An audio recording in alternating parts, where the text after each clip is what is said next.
Բնականաբար այն ելքը ընդունելի կլիներ, սիրելի գործընկերներ, եթե կալանքի ներկայացված միջնորդությունը, որը արդեն երկրորդ երկարաձգման միջնորդությունն էր, ընդհանրապես մերժվեր հիմնավոր կասկածի բացակայությամբ։ Իսկ այն, որ այս քրեական վարույթը ի վերջո կարճվելու է, մոռացվելու է, իր վախճանն է ունենալու, այդտեղ երկրորդ կարծիք չկա։ Դուք որ պատկերացնեք, ի վերջո դատարանը գտել է, որ հիմնավոր կասկածը 3 դրվագներից միայն մեկով է հաստատվել։ Եվ դա հայտնի հարցազրույցի քրեական վարույթն է, որտեղ պարզապես հնչել էր մեր ձևով կմասնակցենք եկեղեցու պաշտպանությանը։ Հիմա դա ոնց կարող է ի վերջո քրեական վարույթի հարց լինել։ Ժամանակի հարց է։ Բայց հոդվածը լրացվել է եւ նոր մեղադրանքներ են առաջադրվել, որոնցից եւ ոչ մեկով հիմնավոր կասկածը չի հաղթահարվել։ Որ պատկերացնեք, հիմնավոր կասկածը ապացուցման բավականին ցածր շեմ է։ Եվ չնայած դրան, այդ տնտեսական բնույթի ենթադրյալ հանցանքների այդ ամբողջ խումբը ընդհանրապես հիմնավոր կասկածի ապացուցման շեմը չէր հաղթահարել։ Բայց ամենազարմանալին որն է, գործընկերներ, ի վերջո 50-ից ավել քննիչներ ներգրաված են Սամվել Կարապետյանի քրեական վարույթում։ Եվ իրենք գալիս են դատարան խնդրելով ժամանակ, որ լրացուցիչ գործողություններ կատարեն։ Սա արդեն աբսուրդ է։ Պարզ չի։ Անկեղծորեն, եթե դուք ինձ հարցնեք, ինչ գործողություն ունեն անելու, մենք չենք հասկանում։ Դատական նիստին, երբ հարցնում ենք, ոչ մի պատասխան չենք ստանում։ Այս մակարդակի քրեական վարույթ է։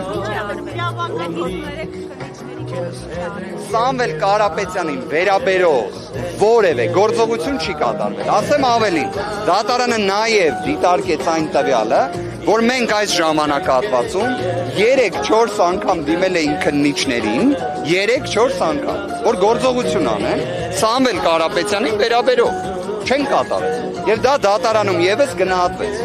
Ավթևանյան, քաղբանտարկյալների թիվը այսօրերին կարծեք ավելանում է, Ալեքսանդր Կոչուբաևը ձեր գործընկերը կալանավորվեց, ինչպես նաև այլ հոգևորականներ, ինչ ակնկալիքներ կան եւ արդյոք հնարավոր են, որ այս օղակը ավելի մեծանա։ Տեսեք, ես եւս մասնակցել եմ Ալեքսանդր Կոչուբաևի կալանավորելու միջնորդության քննությանը, ըստ էության կարող եմ հրապարակայնացնել այն, ինչ ասել եմ այդ դատական նիստի ընթացքում։ Իր կողմից կատարված գրառումը ինձ համար ընդունելի չէ։ Գիտեք, ես երևի նկատել եք, իմ կողմից բառամթերքի օգտագործման մեջ ընտրությունը շատ խիստ եմ կատարում։ Եվ ես ընդհանրապես հակված եմ նրան, որ մեր հասարակության մեջ մենք մաքսիմալ պետք է զերծ մնանք նման բնույթի արտահայտություններից։ Եվ իհարկե առաջին հերթին սա վերաբերում է օրվա իշխանություններին, որտեղ այդ պայմանական Պանդորայի արկղը իրենք են բացել։ Արդյոք Կոչուբաևի արտահայտությունների մեջ կար որևէ հանցանքի ատկանիշ։ Ոչ։ Արդյոք կար ոչ ընդունելի, անընդունելի թեկուզ։ Այո, կարելի է նաև այդպես ձևակերպել, բայց դա ինչ կապ ունի քրեական վարույթի հետ, ինչ կապ ունի կալանքի հետ, իհարկե կապ չունի։ Ցավոք սրտի մեզ մոտ կալանքը ֆետիշացման է վերածվել։ Իսկ Մասիս Մելքոնյանի մոտ արդարադատություն ակնկալելը նույնիսկ ամենամեծ ռոմանտիկ մարդու դեպքում չի ստացվում։ Իդեպ դատական նիստի ընթացքում ներկային 20-ից ավել փաստաբաններ, 20-ից ավել։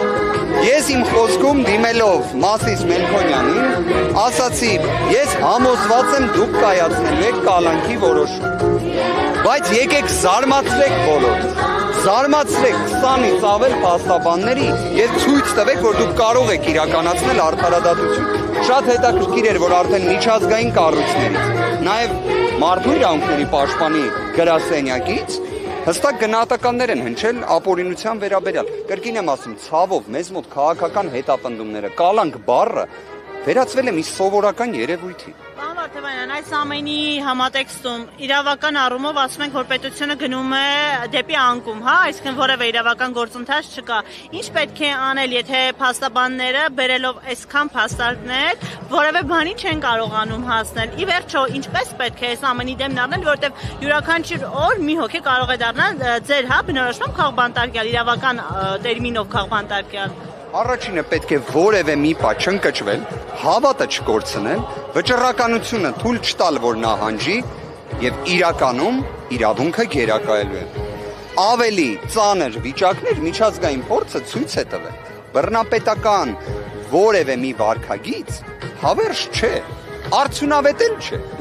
Հիմա տեսեք, ամեն դեպքում միջազգային հանրությունից արդեն որոշակի արձագանքներ կան։ Պայմանական մի քանի ամիս առաջ դա չկար։ Վստահ եմ, սա ձնագնդիկի էֆեկտ է ունենալ։ Եվ իրավունքը այո գերակայել է։ Պարոն Վարդանյանը, դուք մեր ձևով շարժում եք դեպի։ Ես եկեք հետևյալ կերպ պատասխանեմ, կարծում եմ մեր հայրենակիցներից, երևի ստվար զանգվածը, այս ժամանակահատվածում չի կարողանում քաղաքական գործընթացներից զերծ մնալ։ Այսինքն Ռոբերտ Քոչարյանի դաշինքից, Հայաստան դաշինքից դուրս եկան, ես հենց դա եմ ուզում պատասխանել։ Ես երբ պատգամավորական մանդատս վայր դրեցի, ես հետևյալ հայտարարությամբ հանդես եկա, որ ակտիվ քաղաքականությունը դադարեցնում եմ։ Արդյոք զերծ եմ մնացել որևէ մի հանրային մեծ կարևորություն ենթադրող հարցերից, իհարկե ոչ, բայց այն, որ այսօրվա պայմաններում կարծես թե մեր բոլոր հայրենակիցներն էլ ուզեն չուզեն քաղաքական գործընթացների նկատմամբ անտարբեր լինել չեն կարող, դա եւս ակնհայտ է։ Կարծում եմ երևի ամփոփելով ձեր հարցադրման պատասխանս, առաջիկայում ես շատ մանրամասն դրա մասին կխոսեմ։ Այսինքն ձեզ հաշտում կտեսնենք ոչ թե Հայաստան դաշինքում, այլ մեր ձևով շարժման։ Եկեք երևի առաջիկայում դրա մասին շատ մանրամասն խոսենք միասին։ Խոստանում եմ նույնիսկ հենց առաջինը ձեր հետ եմ խոսելու, քանի որ հիշում եմ, որ ժամանակին մի հարցի վերաբերյալ խոստացել էի, որ հենց առաջինը ձեր հետ պետք է ունենամ հարց ու պատասխանը, մի փոքր ուշացրել էի։ Այնպես չէ, որ դրժել էի խոստումս, բայց մի քիչ ուշացրել էի, այս անգամ հետևողական կլինեմ։ Դե բանը մեզ խոստացել։ Միշտ